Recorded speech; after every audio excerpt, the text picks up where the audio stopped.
Baik, selamat malam. Terima kasih atas waktu dan kesempatan yang telah diberikan kepada saya. Saya Florida Mancekase, mahasiswa dari Politeknik Negeri Kupang, jurusan Akuntansi Sektor Publik. Pada kesempatan ini, saya akan mempresentasikan tentang manajemen pendapatan daerah. Pertama, siklus manajemen pendapatan daerah dibagi menjadi beberapa tahap, yaitu yang pertama, identifikasi sumber pendapatan. Tahap ini kegiatan yang dilakukan berupa pendapatan sumber-sumber pendapatan termaksud menghitung potensi pendapatan. Tahap yang kedua, administrasi pendapatan.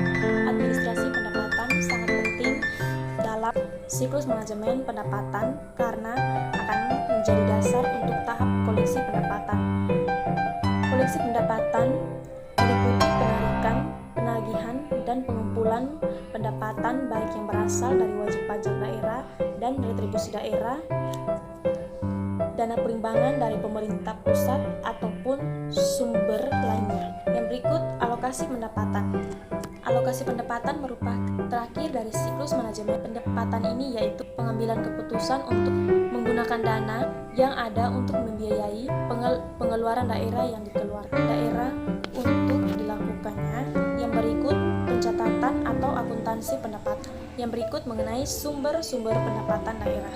Sumber-sumber pendapatan daerah relatif terprediksi dan lebih stabil sebab pendapatan tersebut diatur oleh undang-undang dan peraturan daerah yang bersifat mengikat dan pendapatan dipaksakan.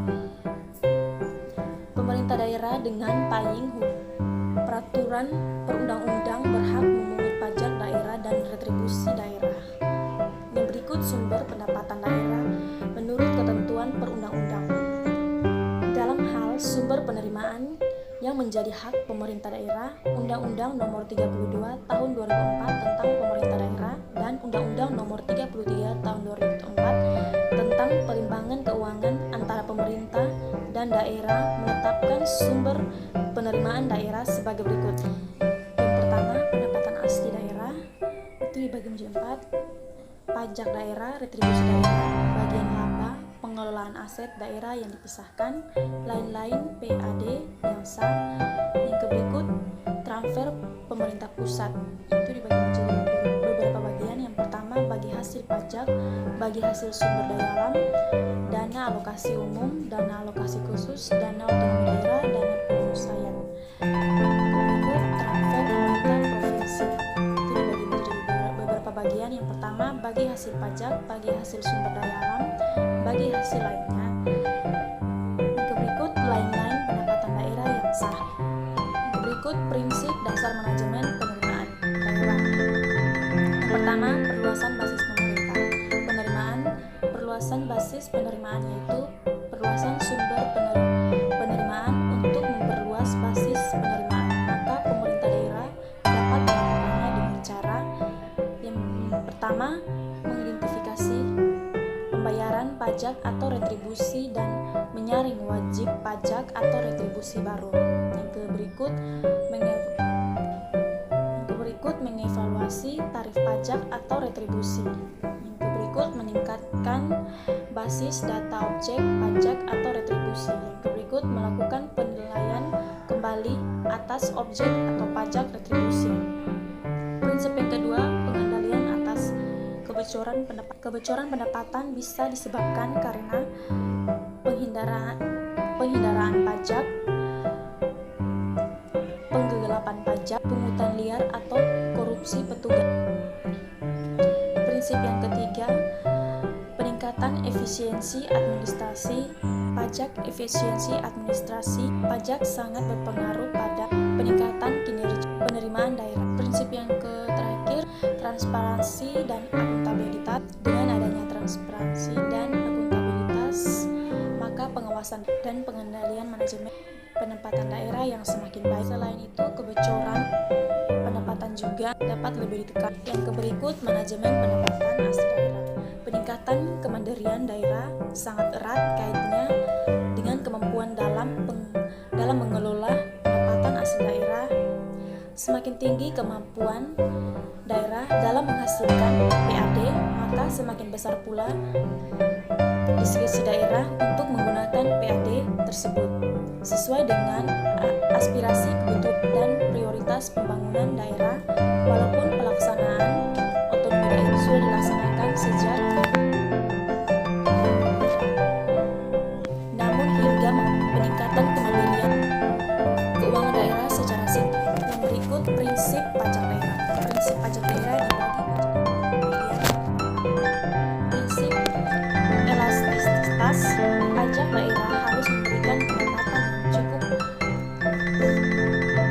elastis, artinya mudah naik turun mengikuti naik atau turunnya tingkat pendapatan masyarakat. Prinsip yang kedua, prinsip keadilan. Implikasi prinsip keadilan terhadap manajemen pajak daerah adalah perlunya pemerintah daerah menerapkan tarif pajak yang progresif untuk jenis pajak tertentu dan menerapkan perlakuan hukum yang sama bagi seluruh wajib pajak sehingga tidak ada yang kebal pajak. Prinsip yang ketiga, kemudahan administrasi pajak daerah harus fleksibel, sederhana, mudah, dan memberikan pelayanan yang memuaskan bagi wajib pajak. Prinsip yang keempat, prinsip keterimaan prioritas. Implikasi prinsip ini terhadap manajemen pajak daerah perlunya pemerintah bekerja sama dengan DPRD dan melibatkan kelompok-kelompok masyarakat dalam menetapkan kebijakan pajak daerah dan sosialisasi pajak daerah. Prinsip yang berikut, prinsip non-turis terhadap perekonomian. Pajak daerah tidak boleh menimbulkan negatif terhadap perekonomian. Yang berikut, manajemen dana perimbangan. Pengertian dana perimbangan merupakan dana yang sumber dari pendapatan APBN yang dialokasikan kepala daerah atau otonom sebagai salah satu wujud dari komitmen antara pemerintah pusat dengan pemerintah daerah untuk memadai kebutuhan daerah dalam rangka pelaksanaan desentralisasi fiskal. Tujuan keluarnya dana perimbangan yang pertama, membantu pemerintah daerah dalam memadai kewenangan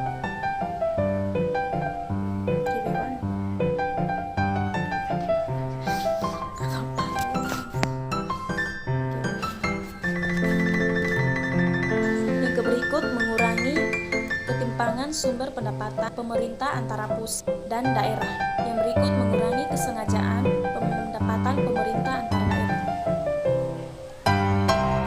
Yang berikut, prinsip-prinsip dana perimbangan. Yang pertama,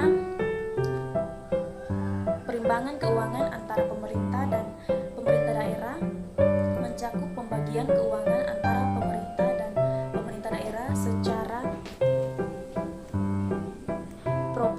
proporsional, demokratis, adil, dan transparan dengan memperhatikan potensi, kondisi, dan kebutuhan daerah. Yang kedua, perimbangan keuangan antara pemerintah dan pemerintah daerah merupakan subsistem keuangan negara sebagai konsekuensi pembagian tugas antara pemerintah dan pemerintah daerah.